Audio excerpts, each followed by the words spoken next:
Rule 36, penalty, procedures, and violations. Let's start with all the penalties combined. What we can say about all the penalties combined is you must hit them on the first approach. Okay, so you get one pass at the ball, and I always tell players one pass, and they never understand what I mean. One pass means you have to hit it on your first approach. An approach is when you're facing the ball and you're getting ready to hit it and you're moving towards the ball to hit it. That's your approach. You only get one of those, so don't circle around again because your horse is on the wrong lead. If you do that, it's going to be a misexecution, and we're going to give the ball to the other team from the spot. Okay? You can tee up all penalties now, and you must hit all your penalties on the first approach. Okay?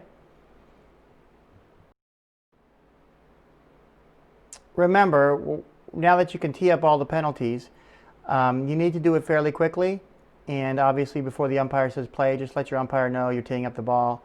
If we accidentally say play while you're teeing it up, no, the other team doesn't just get to come get it. We'll blow the whistle again and allow you time to tee it up. It's a misconception. Okay, you cannot get off your horse to tee up the ball. You cannot alter the surface of the playing field. Basically, you can't slam your mallet down to make a little bump to put the ball on the bump. Can't do it. Okay, if you do that, we're going to give the ball to the other team from the spot. So just know that. Don't do that. Anything else is fine. Also, for all your penalty shots, if you swing at the ball and you miss it, it is as if you hit it and it didn't go very far. And so that's how we treat that. A swing and a miss is the same as a hit. The ball just doesn't go anywhere.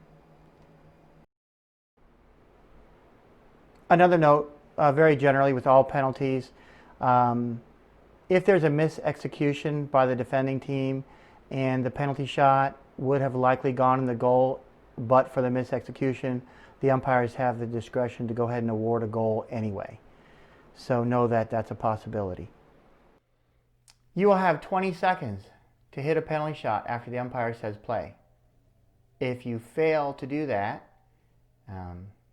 it'll be a hit for the other team, either from the spot or from the 4 if you're inside the 60. So if you have a penalty 5 and you're inside the 60 and you're going long and you fail to meet that 20-second delineation, we're not going to move it to a 2 or a 3. We'll give them a 4. That's the rule. Otherwise, it's too severe because it's not that big a deal. But having a spot hit going long turn into a penalty 4 is a big deal. So the umpire says play. You got 20 seconds, take your penalty shot. Okay. Missed executions on penalty shots. This is pretty severe now. Okay, so if the team that fouled mis-executes, the umpires will move it up. So if you mis-execute on a penalty 4, now you have a penalty 3 against you, and so on and so forth. If the hitting team mis-executes, it will be a hit for the other team, either from the spot or it'll be a penalty 4 if they're inside the 60 going long. Kind of the same as not hitting that 20-second mark. That's a mis-execution, so it is the same. Penalty 5s. On the penalty 5, you can do whatever you want with it. You can tap it, you can hit it the first time, you can do whatever. Okay? The defending team must be at least 30 yards from the ball at the time the hitter hits the ball. If the defending team is within 30 yards, we don't do anything unless you affect the first couple plays. If you affect the first couple plays, we'll blow the whistle. You're inside the 30, that's the foul, and we'll move it up to the next penalty line. Okay, so be mindful of that. If you're inside the 30 and you can't get 30 yards, then don't make a play on the hitter. All right, the player that's taking the hitter on the penalty 5s is under the improper blocking situation. So whoever's taking the hitter is untouchable. Remember that, okay? And if you tap the ball as the hitter and go to the player that was supposed to take you and leave it for another one of your teammates, that's now considered the hitter, and the person that was marking you, who is now, in theory, trying to mark the actual hitter, cannot be touched, so you can't block him. So that doesn't work either. That's improper blocking. And that's all you need to know about penalty 5s. One more thing, offsides is active on a penalty 5 situation. So if you're the defending team and you're changing horses and you come back on behind the hitter, you're going to have to make yourselves onsides by passing one of your players before you make a play on the ball. And that is what you need to know about penalty 5s. Penalty fours, that's a hit from the 60-yard mark, okay? The defending team must be behind the 30-yard line defending their goal, okay? The hitter must hit the ball once with the intention of scoring on the initial hit. If the hitter mishits the ball, so he or she is trying to hit it and score on the first hit, but for some reason the ball goes 3 feet to the right because they mishit it, they messed up. The ball is now live for both teams, including the hitter. And it is the umpire's judgment whether that hitter hit the ball with the intention of scoring on the first shot or tried to trick everybody and sneak some kind of tap in that looked like an attempt at scoring. That doesn't happen. It's too hard. I've seen somebody try once and it was obviously awful. So it just doesn't happen. It's too hard to do. And you can't fool us. If you tap the penalty four, you will hear an immediate whistle and the defending team will have a shot from right there at the 60-yard mark. Okay, can an offside situation happen on a penalty four? This can be a little bit confusing. If you go to change horses and you're on the defending team and you enter the field behind the hitter before he hits the ball, so in other words, you're not lined up properly, you're not behind the 30, so it's misexecution. If you go to change horses and you enter the field behind the hitter after the hitter hit the ball, then it's an offside situation. You're offsides and it's your responsibility to get back on sides. But if the ball goes through the goal, doesn't matter. If the ball goes out, doesn't matter. Remember, offsides only counts on the initial play. As soon as a dead ball happens again, it is erased. Okay, so let's say you enter in behind the hitter. After he or she hits the ball, you're now offsides. The ball goes out. You're out. Offsides is now erased because now it's a new dead ball, which is the knock-in. And you're going to be lined up properly for the knock-in because you can line up wherever you want on the knock-in as the hitting team. Okay, so know that. It's confused.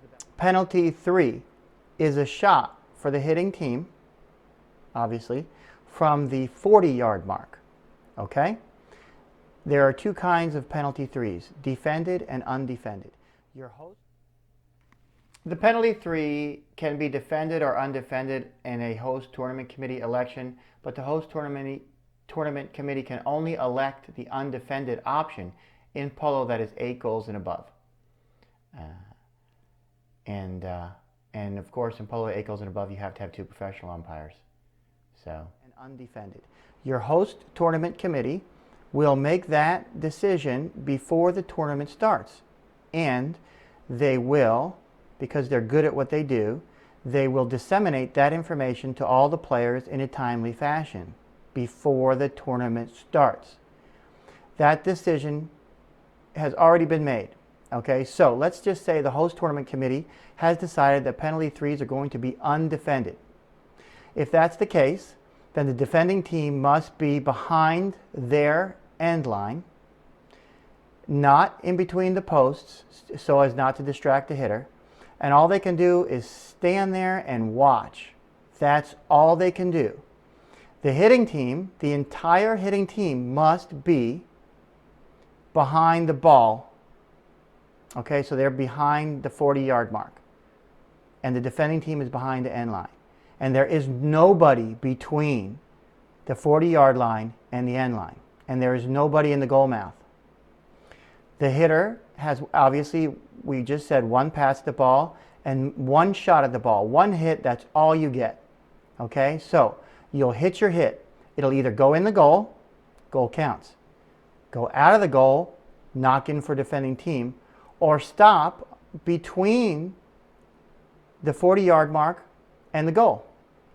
When it stops, the whistle will sound. The defending team will have a penalty shot from there, from the point where the ball stopped. Now, if it's too close to the goal, we'll move it out from the goal in a reasonable way so the horse doesn't have to deal with the post and stuff like that, okay? But basically, it's a penalty 5 from the spot. Call it what you want, a shot from the spot for a misexecution. The technicalities don't matter. it's a hit for the defending team from the spot. Now, those are all the things that can happen on a penalty 3 undefended. Defended penalty 3, that's already been determined by our host tournament committee. So what you'll have is same circumstances. Everybody lines up the same way, except that a player from the defending team is allowed to enter the field once the ball is hit from outside the goalpost. So they can enter the field from outside the goalpost once the hitter has hit the ball. And what they try to do is they'll try to run across the goalpost and stop the ball somehow from going in the posts. It can be done. It's been done in the past. It's very exciting. It's also a little bit dangerous because you're running in front of a ball. It depends on who's hitting. If you have a strong hitter, maybe you don't want to go out for it. There's no requirement to defend it if it's defended. There's just the option if you want to. So know that, it's a kind of a at your own risk situation. If it's defended and you decide you're going to run across the goal, then you're doing that with the knowledge that you could get a ball in the face, in the neck, in the head, in the arm, anywhere else where you don't want to be hit by a ball. Okay, so know that. One other note for the penalty 3 defended.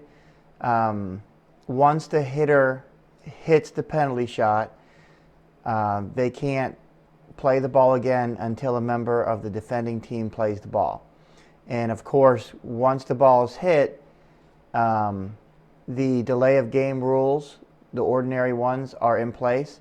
So should the defending team take longer than 5 seconds to play the ball as a delay of game situation.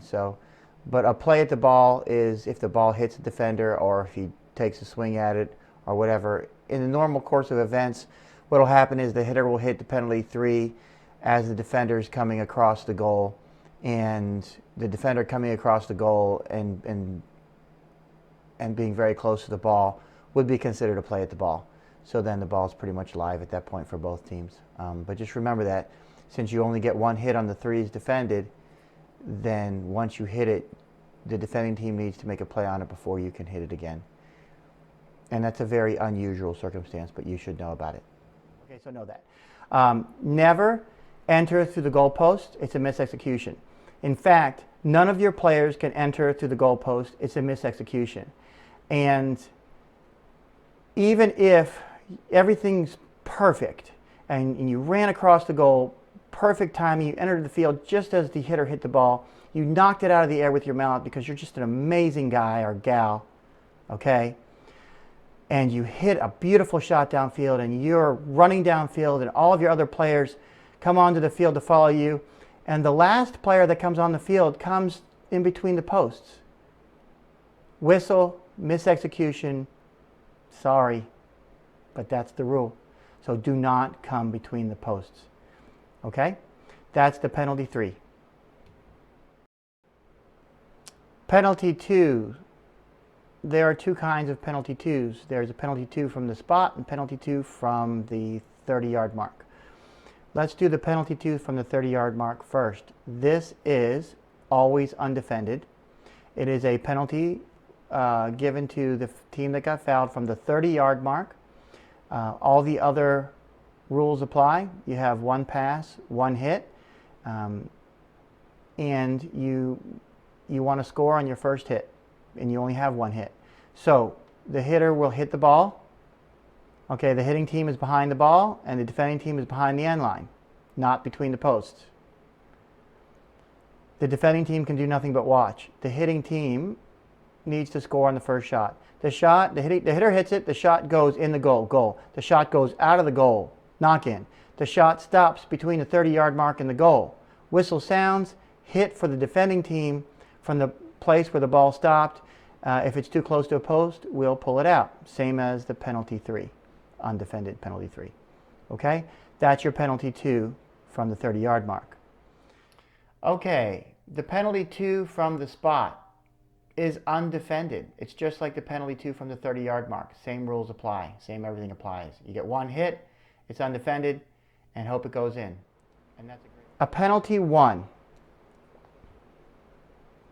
is an automatic goal awarded to the team that got fouled and then a hit from the center line of the field for the team that got fouled, and we switch directions as if the goal had been scored. So basically, a penalty 1 is an automatic goal, and then a penalty 5 for the team that got fouled. That's basically what it is. Dangerous or deliberate foul in the vicinity of the goal mouth. That's what the rule says for a penalty 1. So when do we really award penalty 1s? We award penalty 1s when the player that got fouled, or there's a player heading towards goal, and he's very likely to score a goal, and then the intervening foul happened just before he scored, and it was, there's an argument to say all fouls are deliberate, but it was a more of an obvious foul that he or she really shouldn't have done. That was something we really want to discourage, okay? And then, of course, anything dangerous, whether you meant to do it or not, that you're going to get a penalty 1. So if you're going to score imminently, likely, then you get fouled, we'll give you a penalty 1, okay, to discourage that behavior. Now, if you're on your way to goal and you're being properly defended by a defender on his or her near side, and they hit a back shot and they cross a little bit after the shot, but enough to where we think that they've crossed too much, that might be a 2, because that is not really deliberate, okay, because they were making a legitimate play. They didn't do something completely wacky. And that might get you 2 unless you're, feet from the goal. So anyway, keep that in mind. The discretion to award a penalty 1 is completely within the umpire's envelope. So there is no arguing with the umpire. Whatever he or she wants to do is what's going to happen. Now, if you have a professional USPA umpire, in our effort to keep consistency, we pretty much stick to what I just said about how we award penalty 1s. We're all pretty much on the same page with that. Okay, penalty 1. Okay, we're just about the end of this video here. Let me just tie up a couple loose ends on penalty shots generally. On penalty shots generally, watch out for offsides and misexecutions. So if you're having a situation where you have a penalty 5, be wary of the offsides. You want to be 30 yards from the ball, between the hitter and the goal. Penalty 4s, 3s, and 2s. Be mindful of misexecution on these. And if you're coming back onto the field and the hitter hasn't hit yet and you're the defending team, you need to be behind the end line or off the field. So if you're in the corner, in the far corner on the other side of the field where nobody seems to care, misexecution. So don't do it. Just run the boards outside the field. Run along the end lines outside of the field in the safety zone and come back that way. Okay, so be mindful of misexecution. After the hitter hits the penalty shot, you want to enter the field behind one of your players or behind the end line, because you're going to be offsides if you went and changed horses at the opposite end. Be mindful of that, so be mindful of offsides as well. Works, that's always, on a dead ball, that's always a concern. And that should conclude penalties, and that should displace the confusion around this rule. And I hope that this clears it up for you. And there's nothing in the rules that says you can't ask one of the USP umpires when before or after a game or at the barbecue or whatever, specific questions on these penalties. They all know the procedures and they know them by heart. So ask. We love to answer questions. We don't love to answer questions, but we will do it, and we're happy to. That's it for penalty procedures.